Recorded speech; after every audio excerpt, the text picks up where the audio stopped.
আজকে বিকেলবেলা ভাবলাম নাস্তার জন্য চিকেন ফ্রাই করি। হ্যালো এভরিওয়ান, আসসালামু আলাইকুম। আশা করি সবাই ভালো আছেন। আলহামদুলিল্লাহ, আল্লাহর রহমতে আপনাদের সবার দোয়ায় আমরা অনেক বেশি ভালো আছি। ভাবলাম যে নাফিসা বুড়ি ঘুমাচ্ছে যেহেতু বিকাল টাইমে, তাহলে ওর জন্য একটা ঝটপট নাস্তা তৈরি করে ফেলি। তো দেখলাম যে ফ্রিজে খুব সুন্দর করে চিকেন ছিল। চিকেনটাকে বের করে কেটে ধুয়ে পরিষ্কার করে তারপরে এখন আদা বাটা, রসুন বাটা, জিরে বাটা, তারপরে গোলমরিচের গুঁড়া, লবণ, তারপরে দিয়ে দিলাম এখানে সয়া সস। দেওয়ার পরে এখানে দিয়ে দেবো হচ্ছে সয়াবিন তেল। আসলে এক একজনের রান্নার ধরন এক এক রকম, আর এক একজনের হাতের খাবারের টেস্টও কিন্তু এক এক রকম হয়। আমি বরাবরই চিকেন ফ্রাইটা এইভাবেই তৈরি করি, আর এইভাবেই হচ্ছে আমাদের বাসার সবাই খেতে অনেক বেশি পছন্দ করে। যেহেতু আমি চিকেন ফ্রাইটা একটু স্পাইসি রাখার জন্য সবসময় ট্রাই করি, কারণ বাসার সবাই না একটু স্পাইসি চিকেন ফ্রাইটা বেশি পছন্দ করে। এই জন্য এখানে একটু মরিচের গুঁড়ার পরিমাণটা একটু বেশি দিয়ে দিলাম। তারপরে দিয়ে দিচ্ছি সয়াবিন তেল। এখন খুব ভালো করে ম্যারিনেট করবো। ম্যারিনেট করার আগে কিন্তু একটু লেবুর রস দিয়ে দিচ্ছি, একটু হালকা টক ফ্লেভারটা আসার জন্য। আর আমি এখানে কোনো রকমের টক দই ইউজ করব না। আমার কাছে চিকেন ফ্রাইতে টক দই ইউজ করাটা একেবারেই পছন্দ না। তারপরে খুব ভালো করে হাতে দিয়ে ম্যারিনেট করে রেখে দেবো 2 থেকে 3 ঘন্টা। আর এই 2 থেকে 3 ঘন্টার ভিতরে আমার যাবতীয় সব কাজও শেষ করে ফেলবো। আর ওই দিক থেকে কিন্তু নাফিসা বুড়িরও ঘুমটা প্রায় কমপ্লিট হয়ে যাবে, কারণ একদম গরম গরম চিকেন ফ্রাই ভেজে নাফিসা বুড়িকে আমি দিব। সবসময় চেষ্টা করি আমি সারাদিন যেমন সেমন হোক, বাট বিকালের নাস্তাটা যদি একটু ফাটাফাটি হয় না, তাহলে আমার কাছে কেন জানি না মনে হয় মন প্রাণ সবই ভালো থাকে। সবার কাছে মনে হয় স্পেশালি সকালের নাস্তাটা, দুপুরের লাঞ্চ, বাট আমি আবার এই দিক থেকে একদমই ব্যতিক্রম। আমার কাছে সন্ধ্যার নাস্তাটা সবসময় ভালো লাগে।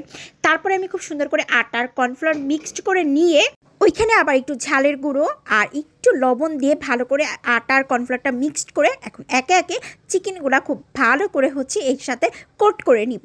আপনারা চাইলে কেউ পানি দিয়ে ভিজায় তারপর আটার মধ্যে দিয়েও কোট করতে পারেন, আবার ডিম দিয়েও কোট করতে পারেন, কিন্তু আমার কাছে মনে হয়েছে একদম সিম্পল ওয়েতে তাড়াহুড়া করে এই চিকেন ফ্রাইটাই বেস্ট।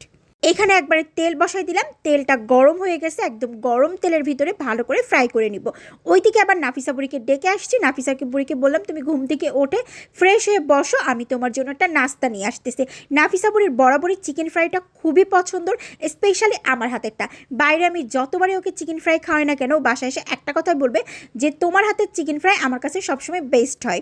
যদিও আমি অন্যদিন আরও কিছু অ্যাড করি, বাট আজকে একদম সিম্পল ওয়েতে সুন্দর করে চিকেন ফ্রাইটা তৈরি করে দিলাম। সন্ধ্যার নাস্তাটা বাসায় আমাদের সবাই অনেক বেশি পছন্দ করে, স্পেশালি সবসময় মেহেজাবের, নাফিসা বুড়ার আমি। আর ওই দিক থেকে আম্মুও কিন্তু মাঝে মাঝে আমাদেরকে নানান ধরনের নাস্তা তৈরি করে দেয়, বাট ওইগুলো কখনো ভিডিও করে আসলে আপলোড করা হয় না। তবে নেক্সট টাইমে চেষ্টা করব ডে বাই ডে ভিডিওগুলো আপনাদের সাথে শেয়ার করার জন্য। এইদিকে চিকেন ফ্রাই তৈরি হয়ে গেছে, খুব সুন্দর করে রেডি করে ফেললাম। এখন নিয়ে যায় দেবো মেহেজাবিনকে আর নাফিসা বুড়িকে। প্রথমে দিয়ে দিলাম হচ্ছে নাফিসা বুড়িকে, আর ওইদিকে আবার মেহেজাবিনকেও দিয়ে আসছি। নাফিসাকে জিজ্ঞাসা করলাম কেমন হয়েছে, ও বলতেছে আমি ঘুম থেকে উঠে একদম সারপ্রাইজ, কারণ তুমি যে আজকে চিকেন ফ্রাই করবা এটা কিন্তু আমি একদমই জানতাম না। আমি বললাম রাইট, তোমাকে একবারে সারপ্রাইজ দিলাম। তারপরে এখন নাফিসা বুড়ি চিকেন ফ্রাইয়ের আগে একটু ফ্রেঞ্চ ফ্রাই খাচ্ছে। আমি আবার একটু ফ্রেঞ্চ ফ্রাইসও করেছিলাম, একটু অন্য স্টাইলের, ওটা আরও বেশি মজা হয়েছিল। একদিন আপনাদের সাথে রেসিপিটা শেয়ার করব। এখানে আবার নাফিসা বুড়ি চিকেন ফ্রাই খাচ্ছে। আমি বললাম খাওয়া শেষ করে মামুনি তুমি একটু রেস্ট করে পড়াশোনা করতে বসে যাবা, যেহেতু তোমার আগামীকালকে বাংলা পরীক্ষা আছে। সবাই ভালো থাকবেন, আর আমাদের জন্য কিন্তু সবসময় দোয়া করবেন। আমরাও সবসময় আপনাদের সবার জন্য দোয়া করি। অনেক অনেক ভালোবাসা থাকলো। অবশ্যই লাইক, কমেন্ট, শেয়ার দিয়ে আমাদের পাশে থাকবেন। আল্লাহ হাফেজ, আসসালামু আলাইকুম।